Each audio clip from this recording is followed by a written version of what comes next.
2023 Honda Pilot first look, better looking, more rugged, more family-friendly. The new 4th generation Pilot, including TrailSport, adds style to all that utility. The Honda Pilot has experienced some rotten timing over the years.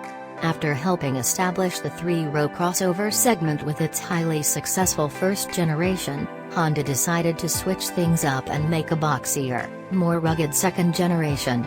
Unfortunately, that coincided with a gas price surge that sent shoppers away from boxy, rugged vehicles. The 3rd generation went back to what worked originally, but was perhaps too much of a course correction, as boxy and rugged made a comeback in recent years. Now, to see if the 4th time's a charm, the all-new, 4th generation 2023 Honda Pilot arrives as a sort of blending of the two approaches. The styling is indeed boxier than its melted soap predecessor, with the Honda Pilot TrailSport version leaning heavily into the rugged realm, but Honda didn't go full forerunner here. There is still a clean refinement to the design, which, when combined with the boxy silhouette, is a bit reminiscent of the Volvo XC90. Any comparison to that timeless beauty is always a good thing. Ornamentation is similarly restrained, and in person, both the Elite and TrailSport versions certainly put the 2023 Pilot in the running for the segment's best looking. At very least, it's a lot less minivan adjacent now. The new Pilot is nearly 3 inches longer, with a similarly lengthened wheelbase, making it a bit more minivan adjacent inside. That's especially true of the novel new second-row seating arrangement standard on the Touring and Elite trims. At first look, it's a bench seat, but as in the Odyssey and the Pilot's Acura MDX cousin, the middle seat folds to create a console-like armrest, or, here's the big part, be removed completely from the car. There's no need to choose between 8-passenger bench seat or 7-passenger captain's chairs at the dealer, unless you're in the price range of a Sport, XL or Trail Sport. But here's the even bigger part, that middle seat can actually be stored inside the Pilot behind the 3rd row and under the cargo floor. There's a strap and tie-down points included as well. It's not exactly light or easy to pull the seat out, but the fact that it's possible is really impressive. 3rd row space grows by 2.5 extra inches of legroom, and is even friendlier for bigger teens and adults. A 6-foot 3-person fit quite comfortably back there. Cargo space explodes by 6 cubic feet behind that 3rd row from a decent 16.5 cubes to 22.4. Apparently, that does not include the huge underfloor area, which as before, can be utilized to carry even more luggage. We'll be curious to see how much better the new Pilot is in a luggage test than its already impressive predecessor. Elsewhere in the cabin, the Pilot gets the same infotainment options as the Civic, HR-V and CR-V before it. That's great news, as the outgoing Pilot's touchscreen was quite old and wasn't that good when new. The base Sport trim gets a 7-inch touchscreen, while everything else gets the 9-inch unit along with wireless Apple CarPlay and Android Auto, plus wireless charging. The Sport requires a wire.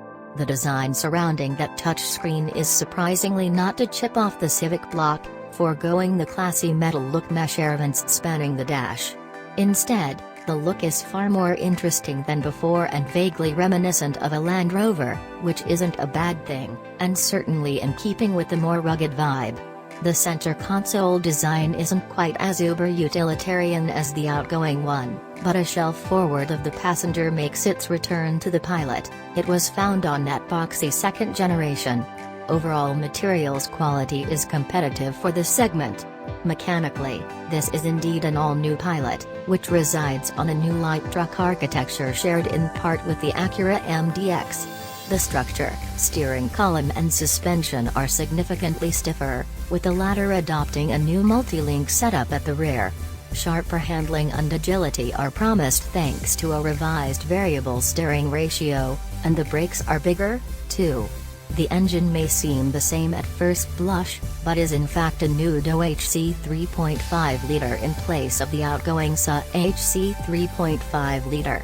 Outgoing stays steady at 285 horsepower and 262 pound-feet, up from 280 horsepower and 262 pounds-to-foot. A 10-speed automatic returns and is paired with pedal shifters for manual control.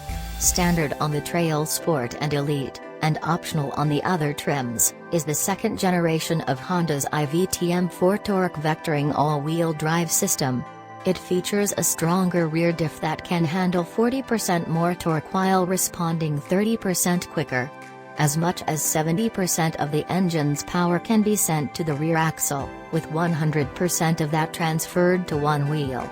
That would be the torque vectoring bit, which is a boon when off-roading, in poor traction conditions, and when driving vigorously on a back road.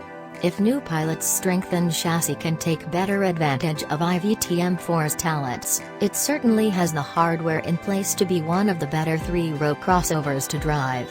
As for the 2023 Honda Pilot TrailSport, it gets an off-road tuned suspension with a 1-inch lift over a still-to-be-announced standard ground clearance. Approach and departure angles improve, too. The stabilizer bars, spring rates and damper valve tuning are exclusive to the TrailSport, as are a full-size spare and the 18-inch wheels, stamped with TrailSport, wrapped in Continental Terrain Contact all-terrain tires. Skid plates protect the oil pan, transmission and gas tank, and Honda says they are capable of supporting the entire TBA curb weight crashing down on a rock.